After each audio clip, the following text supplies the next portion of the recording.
au-dessus de la Terre, dans l'univers. Et me dire quand tu y es. J'y suis. Ouais, ok. Est-ce que déjà, tu ressens quelque chose de particulier?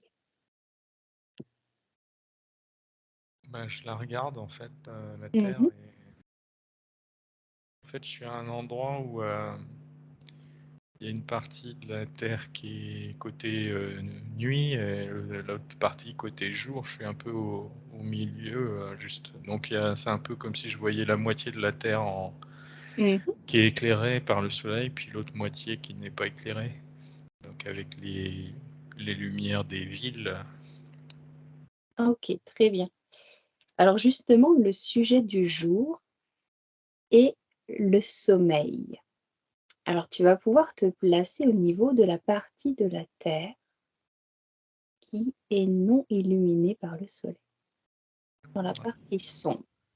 Et tu vas pouvoir choisir une famille ou un groupe de conscience, peut-être même une seule personne, qui va aller se coucher et qui serait d'accord pour partager avec toi certaines informations. Mm. Ok. Ouais, Alors, qu'est-ce que j'ai tu une vois? personne. Ouais. C'est une personne qui a une trentaine d'années à peu près, 35 ans à peu près. Mhm. Il est brun, barbu. D'accord. Je pense que c'est un étudiant ou un. Il était étudiant il n'y a pas longtemps et il commençait à travailler il n'y a pas très longtemps.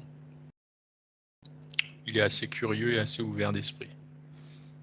Ok. Alors tu vas pouvoir le laisser aller se reposer et observer tout ce qu'il se passe, d'un point de vue physique et énergétique. Alors déjà, ce que je vois, c'est qu'au niveau énergétique, le corps énergétique change de couleur. Euh,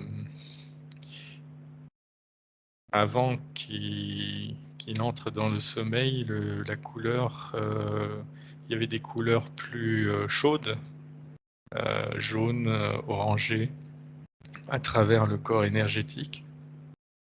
Et, et là, en fait, maintenant qu'il est rentré dans le sommeil, c'est des couleurs plus froides. Je vois plutôt des bleus, des violets, du blanc. C'est comme si ouais, c'est ça, le corps énergétique changeait au niveau vibratoire un peu. Mais euh, pour l'instant, le corps énergétique est bien, comment dire, superposé au corps physique. Il n'y a pas encore je vois pas encore de dissociation. D'accord. Qu'est-ce qui fait qu'il change de couleur? C'est Vibration. lié au métabolisme du corps. Mhm. C'est lié à l'activité musculaire et au- c'est lié aussi à l'activité neuronale. En fait, tout ralentit. C'est comme si tout ralentissait et du coup, le corps énergétique, il suit ce ralentissement. C'est comme il témoignait du ralentissement. Mhm. De, ouais. Bon, c'est juste une phase. Parce que là, je vois le corps éthérique qui commence à se dissocier. Mhm. Au bout de combien de temps est-ce que tu peux le savoir ça? Euh, Parce que ce qu'on me dit, c'est que c'est pas pareil pour tout le monde, Mhm. mais que ça correspond approximativement à une certaine phase du sommeil. Plutôt une phase de sommeil profond. Il y a un moment où il y a une dissociation. Euh, Comme si la conscience du corps et cette conscience se séparer un peu.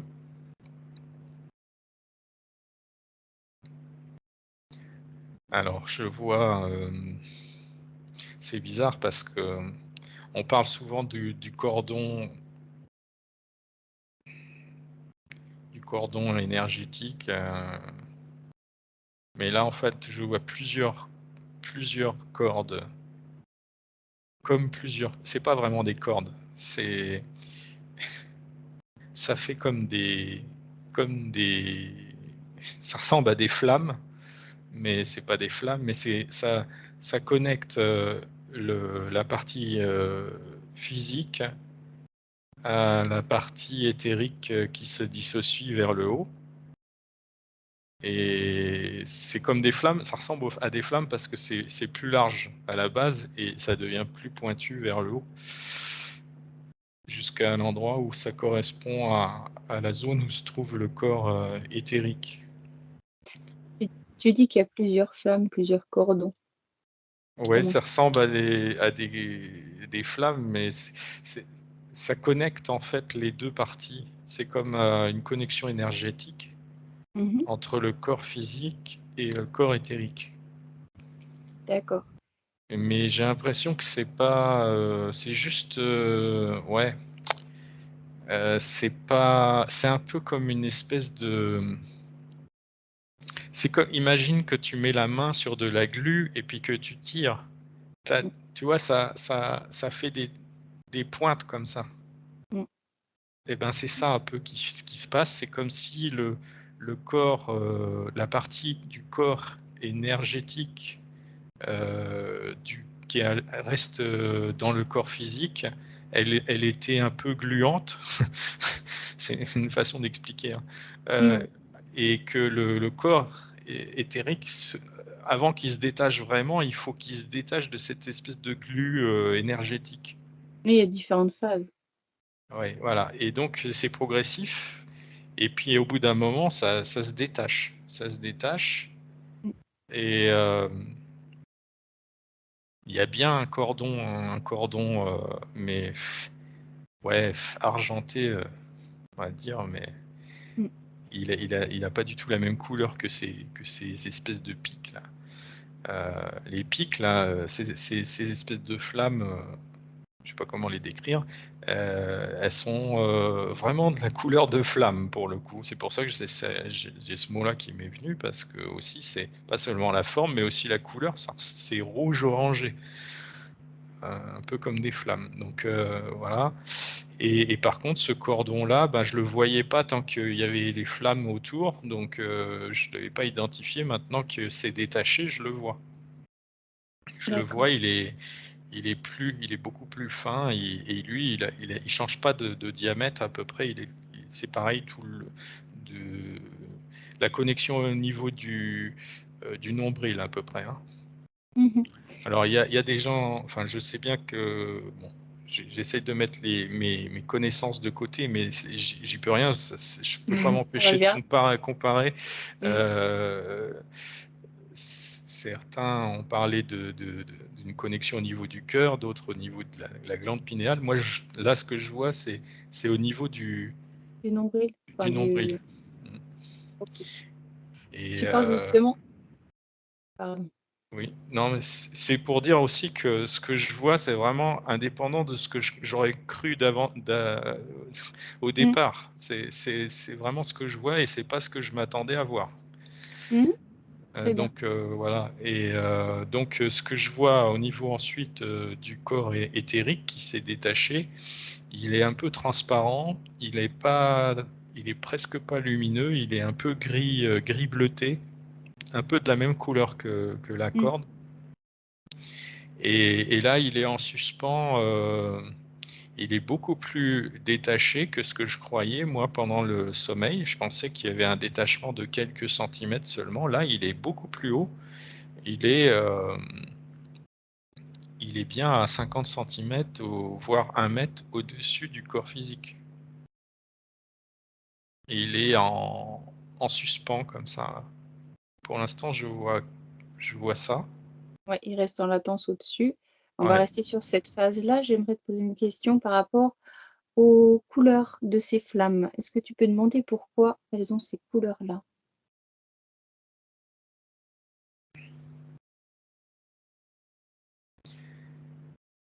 Alors, c'est bizarre, mais c'est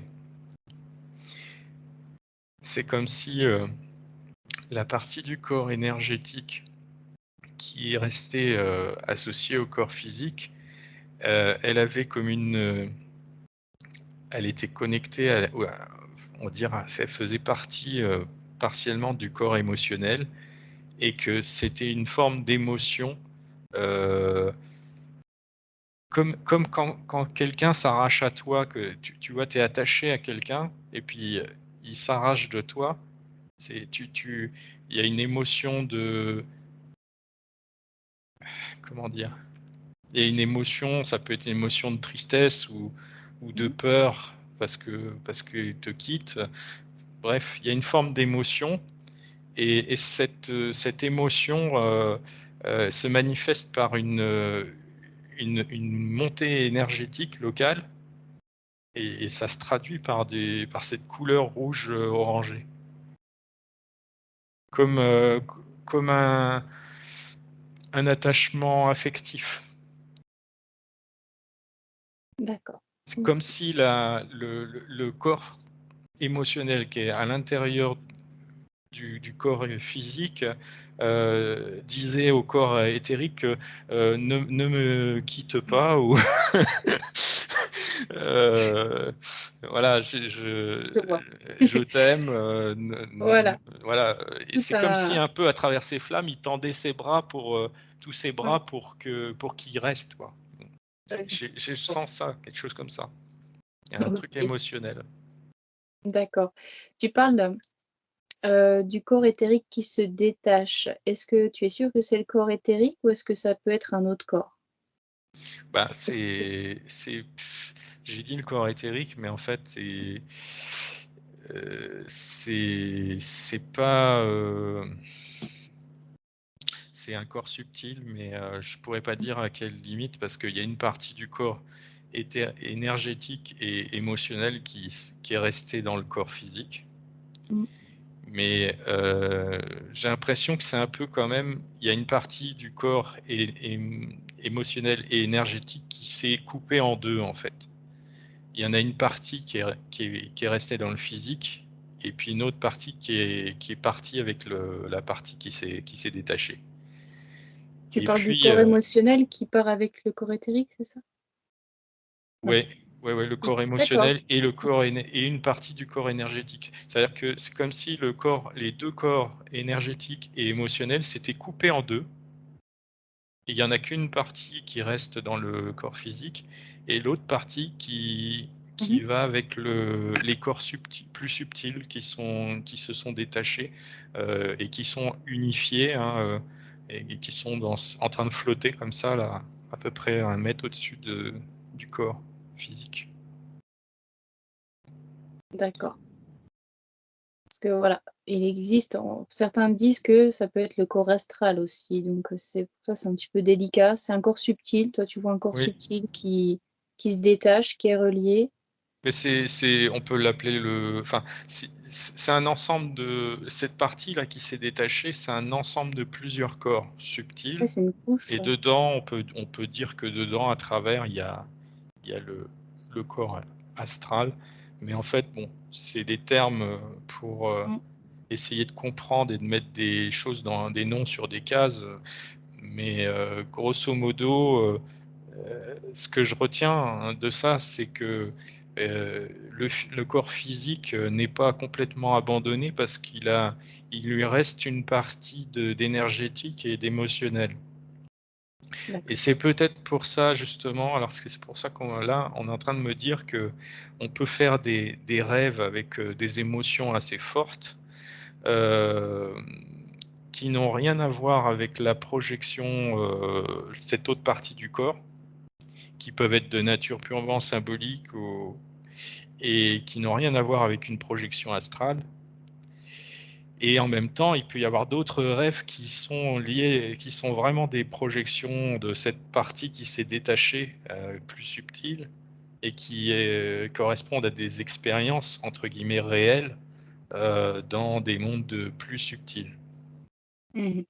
D'accord. Alors du coup, on va regarder ce qui se passe là, après pour cet individu qui a bien voulu nous montrer sa phase de sommeil. Il est en train de flotter Mm. au-dessus de ton corps et qu'est-ce qui est fait ensuite? Ben là,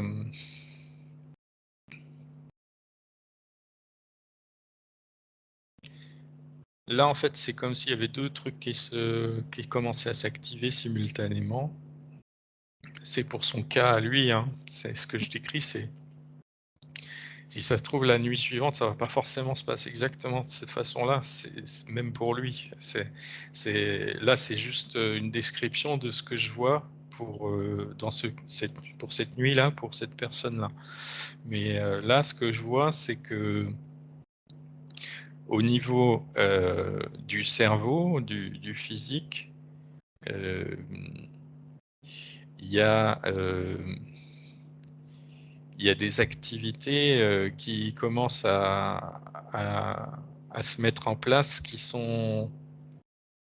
ressassent un peu des préoccupations de la journée. Et en même temps qu'il y a ça, cette espèce de conversation intérieure du mental qui est un peu ralentie. C'est au niveau temporel, ça va pas aussi vite que dans l'état de veille. Mais c'est quand même un truc qui tourne un peu en boucle, un peu comme quand on est en train de ruminer quelque chose mentalement. Il est quand même dans le sommeil, mais il est dans une espèce de rumination de choses de la journée. Et en même temps, son corps, ce corps subtil là, et je l'ai vu partir à une vitesse presque à la vitesse de la lumière, j'ai envie de dire. Oh, trop bien. Partir dans l'espace là et, et là je le vois projeté je le vois sur une autre planète déjà et c'est que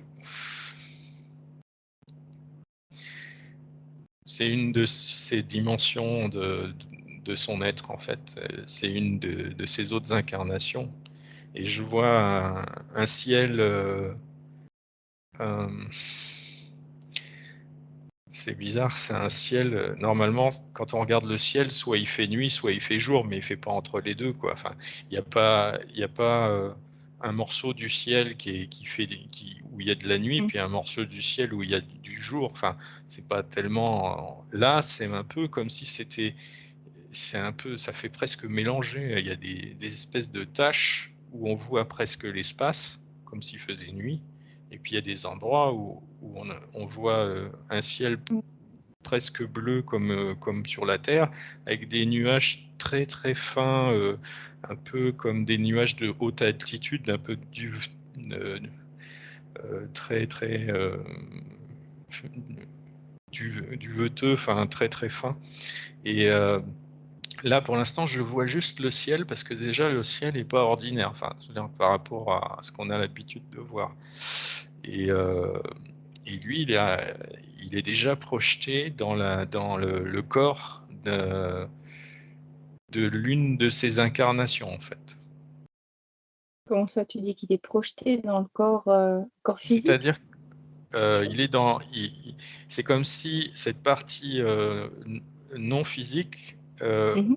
avait la possibilité de d'expérimenter une autre de ses incarnations de façon immédiate.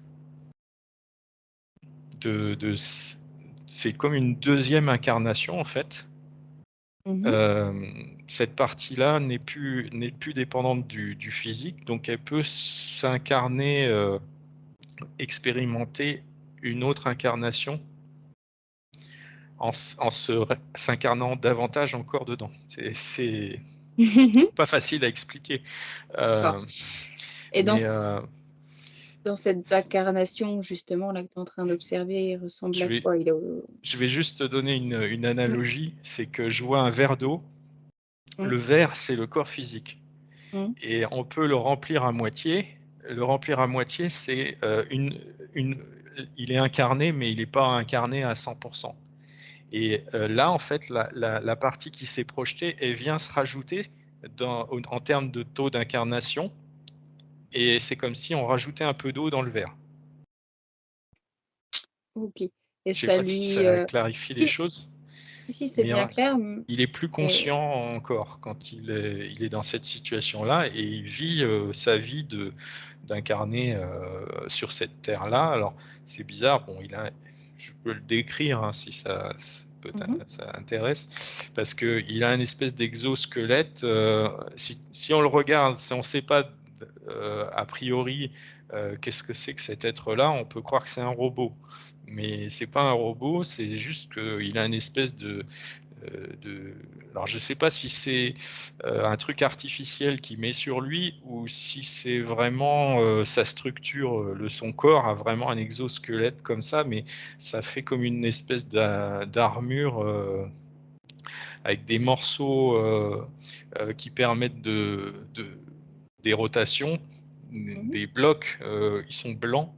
On voit un peu dans Star Wars des soldats blancs avec un casque blanc et puis un truc noir là au niveau des yeux. Et ils ont une espèce de structure qui ressemble beaucoup à ça. Voilà. Euh, mais voilà, donc il a cette allure-là. Sinon, c'est au niveau des proportions, il a à peu près des proportions humaines. Hein. Il est humanoïde et puis il est un petit peu plus fin, un peu plus grand que la moyenne par rapport à l'humain, mais sinon il n'y a pas une grosse différence. Ce qui est différent, c'est surtout cette structure extérieure là. Je pense que non, c'est vraiment c'est comme une armature. Enfin, c'est-à-dire que il peut l'enlever, puis en dessous ouais, il a de la peau, ça ressemble beaucoup à un être humain en fait en dessous. Et tu C'est peux juste, regarder, tu peux le scanner. ouais, ouais, non, mais c'est ce que j'ai fait et en fait en dessous il a une peau de la couleur à peu près de la nôtre. Euh, il a des cheveux longs à peu près jusqu'aux épaules, blonds, les yeux bleus et il est assez fin et assez grand et fin. Je dirais il fait peut-être 2 mètres, 2 mètres 10 peut-être. C'est juste pour donner une idée quoi. Et il est assez fin. Les membres sont assez fins, un peu plus fins que la moyenne humaine. Même pour quelqu'un qui aurait à peu près cette taille-là comme être humain. Il est un peu plus fin. Alors moi, je Mais me du coup, questionne sur, oui, sur un élément, c'est par rapport au corps énergétique. Est-ce qu'il en a déjà en temps normal? Puisque tu parles justement que le verre est à moitié plein, il a déjà des corps énergétiques, il a déjà ouais, tout ce qu'il faut finalement pour fonctionner, mais on en rajoute finalement une couche oui, qui vient s'intégrer davantage. c'est ça, ouais. D'ailleurs, c'est pas, euh, ça fait un peu, c'est pas si fluide que ça. Hein. Ça fait un peu comme, si on peut dire, avec le système immunitaire, une réaction de rejet un peu.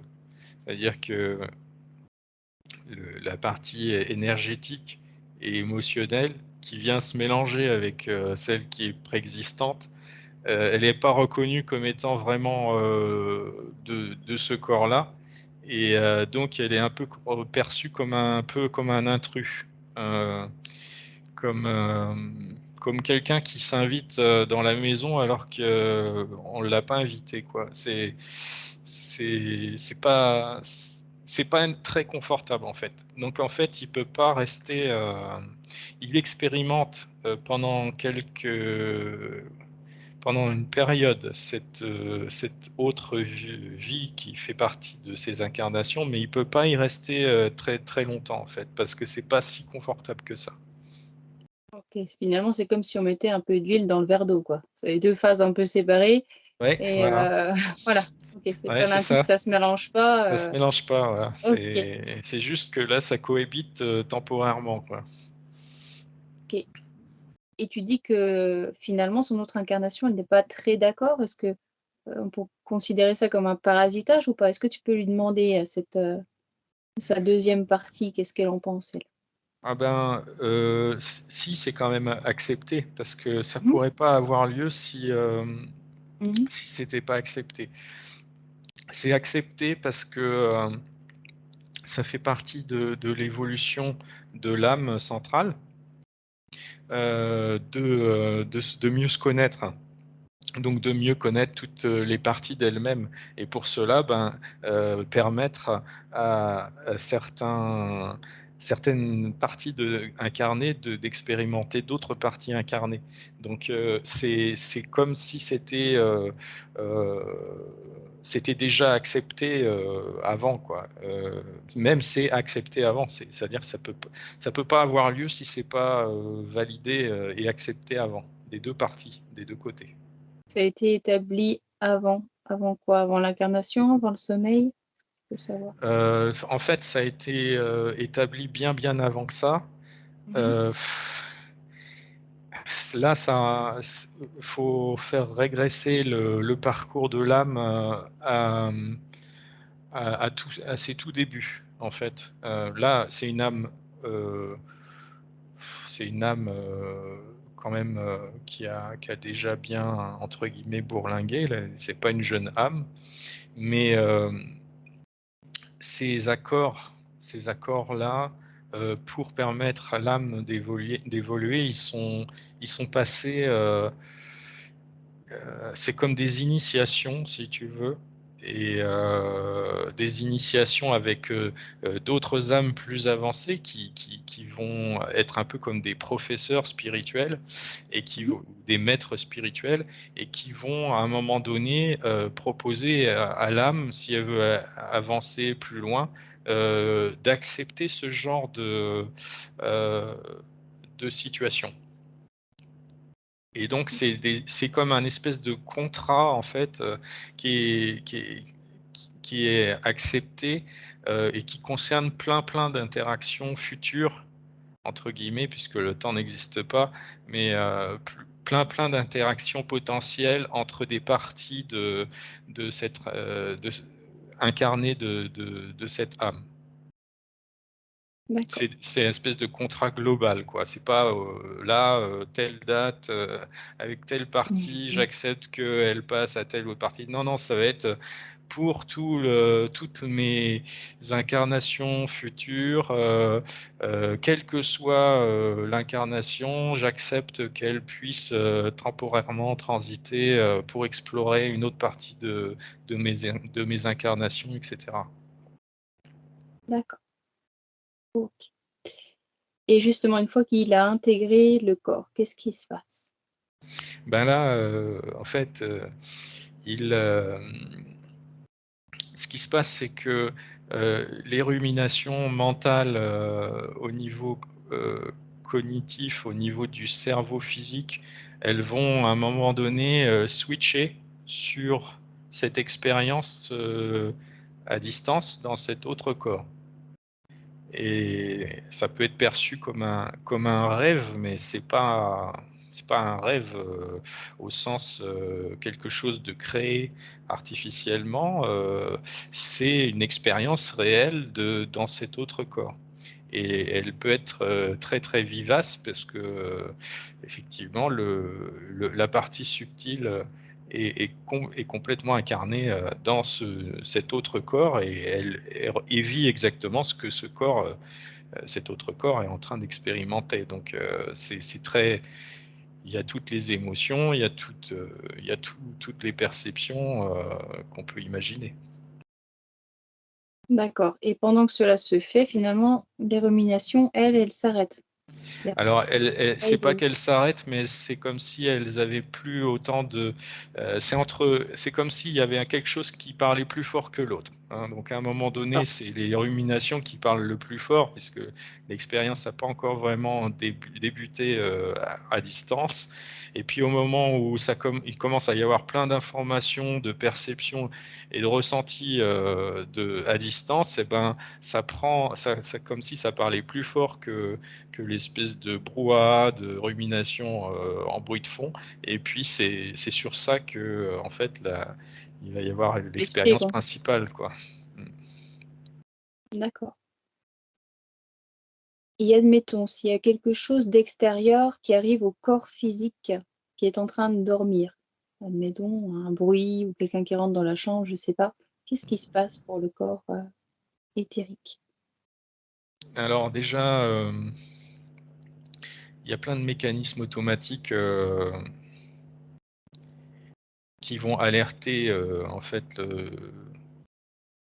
le corps subtil immédiatement, Mhm. la partie qui est incarnée à distance, comme une espèce d'alarme si tu veux. Donc ça va faire revenir instantanément la partie qui s'était détachée dans le corps. Ça, en un claquement de doigts, c'est retourné à l'intérieur. Ok. Il y a pas de timing, c'est immédiat. Mhm. D'accord. C'est un mécanisme de protection. Donc dès qu'il y a une interaction extérieure qui est potentiellement dangereuse, ça peut être un son qui est brutal et qui peut être perçu comme une alerte, ou ça peut être aussi que le corps ressent une pression un peu excessive, quelque chose qui pourrait potentiellement interpréter comme une menace pour le corps. Bah là, c'est immédiat, quoi. Ok. Et qu'est-ce qui explique finalement le fait qu'on peut être un peu déphasé parfois lors des réveils brutaux comme ça? Bah oui, parce que ça se, ça va tellement vite que, contrairement à ce qui se passe dans le processus de dissociation, où c'est relativement doux et progressif, là, quand ça arrive, c'est vraiment violent, quoi. Et, euh, et donc forcément, plus de ça, ça serait en boîte, ces corps subtils là, seraient en boîte avec le corps énergétique d'origine, la partie qui est restée à l'intérieur, plus la partie émotionnelle. Normalement, ça doit être bien aligné, bien centré. Mais là, comme on replie tout d'un seul coup brutalement, c'est pas bien aligné, c'est un peu décalé, donc ben c'est pour ça qu'on peut avoir l'impression d'être un peu dans le pas bien réveillé, enfin en plus avec une sensation d'être pas bien équilibré, pas bien centré, pas un peu presque une sensation de nausée, ça peut donner aussi. Mais tout ça, c'est parce que les corps sont pas bien alignés. Ils n'ont pas eu le temps de s'aligner. C'est comme si on les rempilait brutalement, n'importe comment. Ils sont pas bien. Et alors, des fois, en fait, il faut mieux refaire un tout petit peu de sommeil, juste 5 minutes, pour pouvoir que ça se redissocie et que ensuite ça se associe de façon correcte, bien aligné, bien centré. C'est ce qu'il y a de mieux à faire. Mhm. Mais si on se réveille de façon, on va dire, sans qu'il y ait quelque chose de brutal, euh, ben là, le processus est plus doux. Donc, normalement, ça se réempile, ça se recentre, tous les corps se recentrent comme il faut et se réalignent comme il faut. si ça se fait naturellement en fait. Quand on se réveille naturellement le matin sans qu'il y ait eu d'alarme, mais on se réveille de soi, là, les corps ils sont bien alignés, ils sont bien centrés. OK. Est-ce que tu peux demander qu'est-ce qui fait justement, quels paramètres entrent en jeu quand on ressent le besoin de se réveiller? Alors je ne sais pas si ma question est claire, mais, à partir de quoi le corps physique, les corps énergétiques estiment que, c'est le bon moment de se réveiller? Parce qu'on pourrait dormir Alors, finalement plus d'heures, moins d'heures. ouais, c'est une question qui est complexe parce qu'il y a plein de paramètres qui rentrent en jeu. Il y a des paramètres qui sont purement énergétiques, parce que, le corps, énergétique, la partie de corps énergétique et émotionnel qui reste avec le corps physique, elle reste pas tout à fait alignée sur le corps physique. Elle est légèrement détachée et hem et elle, capte de l'énergie, en étant, détachée partiellement du corps physique, elle capte de l'énergie. Ça participe à faire remonter le le niveau énergétique, du corps énergétique. C'est c'est un peu lié à, comment on appelle ça? Bon, c'est l'énergie, une énergie, subtile qui est dans le plan énergétique et ça en se décalant un peu, ce corps énergétique, il fait un peu antenne, il est en mode réception, il reçoit de l'énergie. Il la Donc capte de où cette énergie? c'est de l'en il y en a partout autour. On appelle ça aussi, on appelle ça le prana. Le prana, c'est l'énergie, c'est une De énergie vie. qui est présente et qu'on capte à travers, une respiration non physique, plus énergétique. Mais c'est cette énergie-là, en fait, c'est la même énergie. Et cette énergie-là, elle est présente partout autour. Mais elle est mieux captée si le corps énergétique s'est décalé un petit peu du corps physique. C'est comme s'il était plus, en mode réception. Donc il y a une partie, de quantité de cette énergie qui est récupérée pendant la nuit, quand elle est atteinte, cette quantité d'énergie, déjà, c'est un critère qui est «validé» entre guillemets et par contre, ça suffit pas forcément parce que, elle veut expérimenter, par exemple, justement d'autres incarnations. Heu, elle veut, vivre expérimenter d'autres incarnations et ça dépend de la quantité d'expérience qu'elle a prévue, qu'elle veut pour la nuit en question. S'il y a pas grand chose et ben, ça sera vite fait et puis, ce critère-là sera validé. Mais si, il y a besoin d'expérimenter plus, ben, ça dure plus longtemps et donc le critère sera validé que, plus tard et il y a pas que ça. Il y a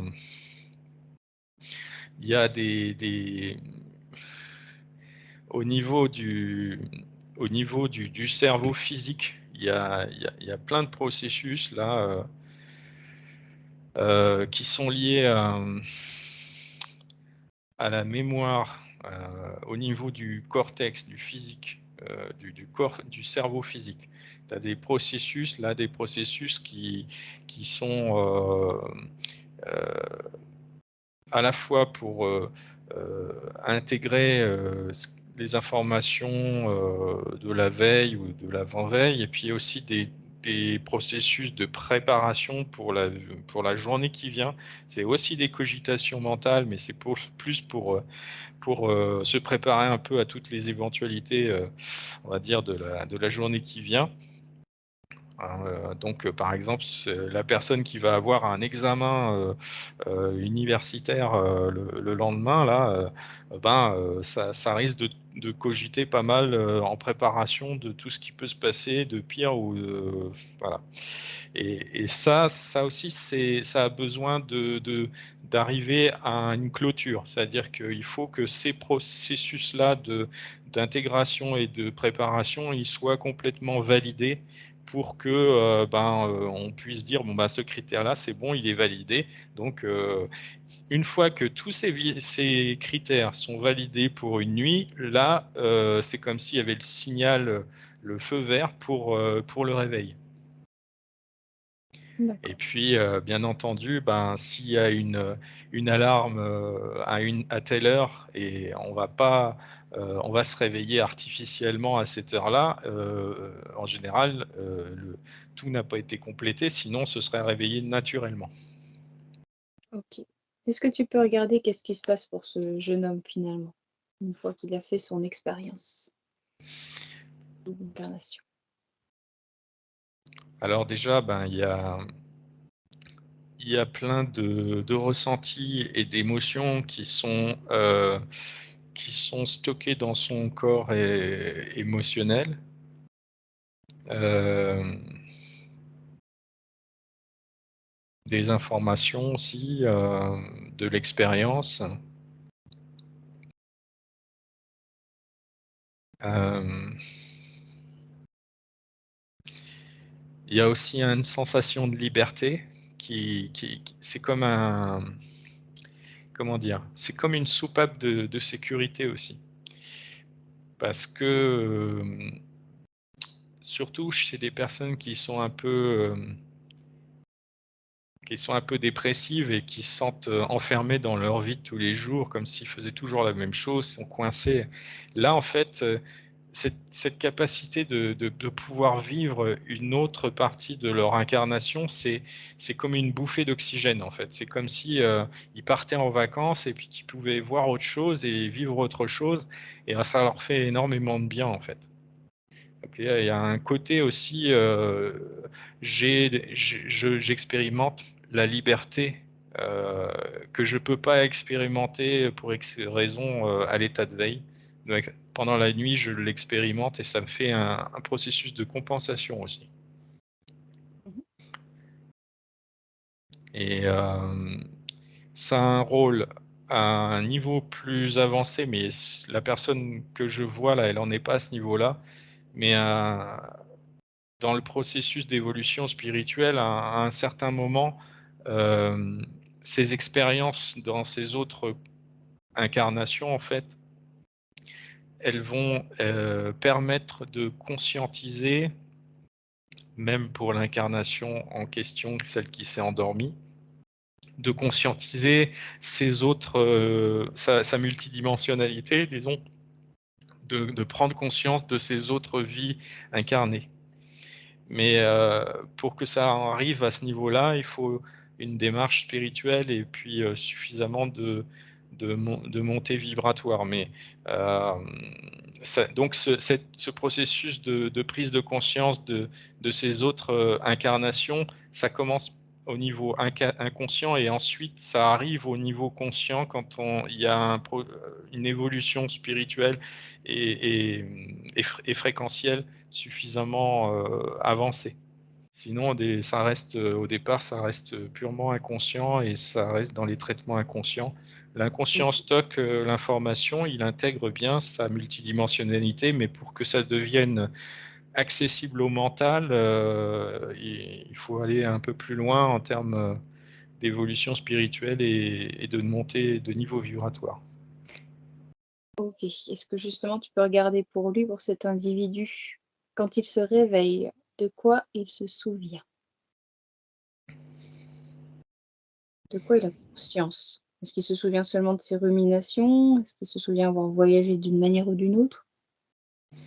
Ouais, il se rappelle pas de ce voyage, parce que, en fait, ce voyage, il est bien en sandwich entre les ruminations de début de nuit et les ruminations de fin de nuit et il s'en rappelle pas.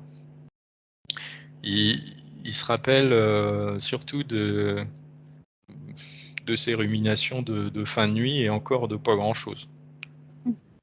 Heu, c'est même pas un rappel conscient, c'est juste qu'il est un peu rassuré par rapport à ce qu'il serait s'il n'avait pas eu ces ruminations de fin de nuit. C'est-à-dire qu'elles ont servi un peu à envisager on va dire les cas les plus délicats, pour la journée qui vient et bon, finalement, il est rassuré parce que ça c'est comme s'il avait vu le pire et puis, sans en être conscient ça. Il est pas conscient qu'il a vu le pire, il a exploré le pire quand il était dans le sommeil, mais, ça a eu pour effet de faire baisser la pression.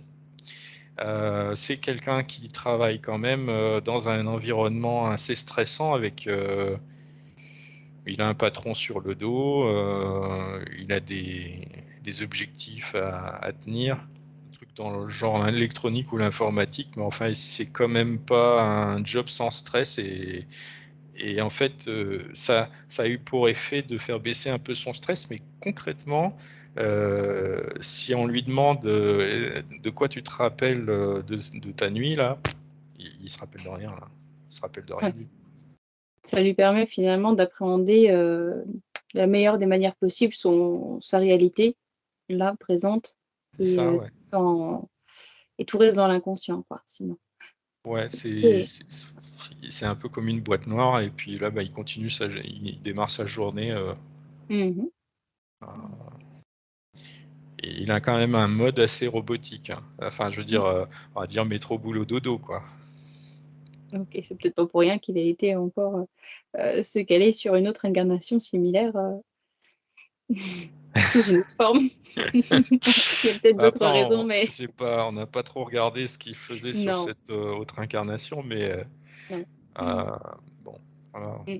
c'était pas l'objectif, je Non, pense. non, c'était pas du tout l'objectif. Très bien, super et ben, merci pour ça. Tu vas pouvoir aussi le remercier pour sa collaboration et tu vas pouvoir retourner dans la source.